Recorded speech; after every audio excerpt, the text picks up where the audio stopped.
नमस्कार, एमपी समाचार प्रेस में आपका स्वागत है। मैं हूं आपके साथ आशीष शर्मा। आइए रुक करते हैं आज की ताजा खबरों पर। भाजपा राष्ट्रीय महासचिव और विधानसभा एक प्रत्याशी कैलाश विजयवर्गीय ने की मीडिया से चर्चा। हमें कांग्रेस की नीयत पता है, उन्हें सिर्फ कुर्सी से मोह है। हमने संबल योजना शुरू की जिसे कमलनाथ ने बंद कर दिया था। भारतीय जनता पार्टी 17, 18 और 19 अक्टूबर को नारी शक्ति केंद्र की स्थापना करेगी और घर घर जाकर भाजपा को वोट देने का आग्रह करेंगी। ये रणनीति तय की गई कि हम संगठन के आधार पर और मोदी जी के नेतृत्व में चुनाव लड़ेंगे।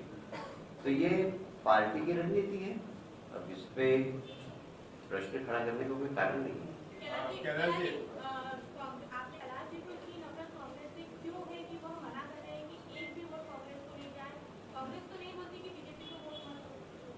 उनके कहने से होगा भी नहीं, ऐसा लोग बीजेपी को वोट देंगे। मेरे कहने से लोग कांग्रेस को वोट नहीं देंगे, क्योंकि मालूम है कि मैं जो बोलता हूँ वो सच होता है। कैलाश जी, आपकी भी जो मंशा है आपने जाहिर भी किया है। कितनी ऊपर? सीएम लेवल तक तुम्हारा बजने की भरोसा नहीं कितनी ऊपर में जो आ दो।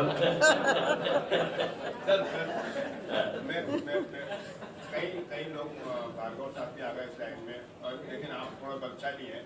तो मेरा प्रश्न ये है कि आपकी मंशा तो है मुख्यमंत्री बनने की, इसमें तो कोई शक नहीं है। तो क्या अगला कदम आपका यही होगा जो विधानसभा? आपकी मंशा क्या है बताइए? आपको सीएम देखना। फिर क्या बचा? फिर प्रश्न को पूछ रहे एक नंबर विधानसभा में आपको, और आपने भी कई बार आशीर्वाद दिया मेरे बच्चे संभाले, तो जनता कंफ्यूज है कि पिताजी को वोट डालें कि बच्चे को वोट डालें। थोड़ा सा जनता को बताइए। देखिए, ऐसा है कि जनता बिल्कुल कंफ्यूज नहीं है, आपको कंफ्यूजन हो गया होगा। जनता को मालूम है, मेरे विधायकी का कार्यकाल देखा है, मेरे महापौर का कार्यकाल देखा है। इस देश, इस शहर में यदि विकास की करवट ली है तो इस जनता ने जब मुझे महापौर के रूप में आशीर्वाद दिया था तब से करवट ली, और इसलिए मुझे किसी को बोलने की जरूरत नहीं है। लोग समझते हैं कौन काम करता है, और मैंने जिस विधानसभा में प्रतिनिधित्व किया उस विधानसभा को समस्या विहीन कर दिया है, इसलिए एक नंबर को मैं समस्या विहीन कर दूंगा। और सबसे बड़ी बात जो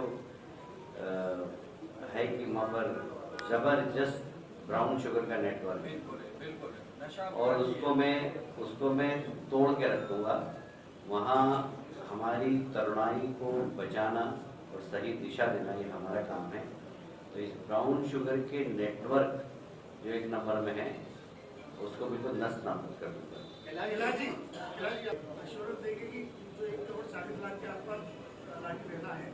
उसको किसी भी तरीके से वेरिफिकेशन के नाम पे जब ये बनी है तो कोई वेरिफिकेशन नहीं हुआ है। ऑलमोस्ट इन्होंने अप्लाई किया है, ऑलमोस्ट सभी को दे दिया है, लेकिन अगर बीजेपी फॉर्म करती है गवर्नमेंट, तो क्या वेरिफिकेशन या किसी और भी तरीके से इनमें से कुछ भी महिलाओं की बेनिफिशियल कम होंगी? देखिए, कोई सी भी योजना बनती है उसके नियम बनते हैं, उस नियम के अनुसार ही मेरा ख्याल है कि लाडली बहना योजना के फॉर्म भरे होंगे लोगों ने, और इसलिए बंद करने का तो कोई कारण ही नहीं है। मुझे नहीं लगता कि किसी की भी उसमें संख्या कम हो। बंद करने की बात मैं नहीं कह रहा हूँ, 1,40,00,000 आज है। आप क्योंकि आप कह रहे हैं कि नियम के हिसाब से अभी कोई नहीं, जितने फॉर्म भरे उनको सबको इसका फायदा दिया जा रहा है। क्या गवर्नमेंट बनने के बाद बीजेपी किसी भी नियम कायदे की हम ये चाहते हैं कि इसको संख्या कम होगी क्या? कुछ लोग सरकार बनने के बाद ही मुझसे प्रश्न पूछ लेना। देश में लगभग 4 साल से बीजेपी की सरकार है, कांग्रेस की सरकार जाने के बाद, तो ऐसे में गृह मंत्री भी भाजपा के थे, अब वो इंदौर के प्रभारी मंत्री है, तो क्या अभी तक नशा खत्म नहीं कर पाए?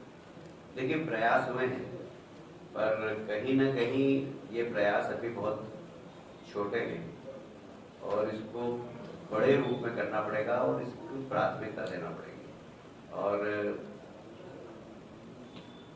मैं अब चूंकि इंदौर का जनप्रतिनिधि बन गया हूँ, तो अधिकार पूर्वक इस विषय पे प्राथमिकता से काम कर। अभी चुनाव में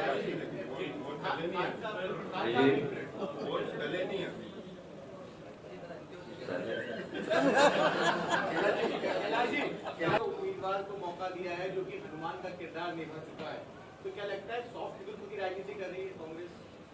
देखिए हम तो